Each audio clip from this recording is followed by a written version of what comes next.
As we know, the poles will be the most climate-affected regions in the future. Arctic temperatures will increase substantially, resulting in a severe decrease in the amount of sea ice. This is especially prominent because the poles have substantial sea ice reserves that would increase sea levels if it were to melt. Sea ice also influences regional climate because it is a part of the exchange of energy between the ocean and the atmosphere. The fact that sea ice has decreased by about 4% per decade in recent history is problematic. In the future, this will result in several inches of sea level rise around the world, impacting coastal communities.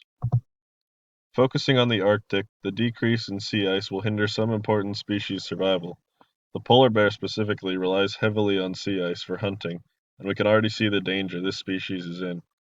The polar bear populations are decreasing because they are having more trouble hunting, which leads to decreased birth rates.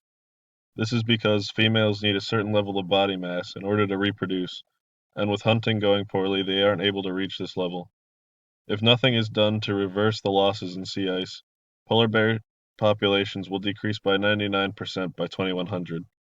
In order to stop the loss of sea ice, we need to decrease greenhouse gas emissions drastically.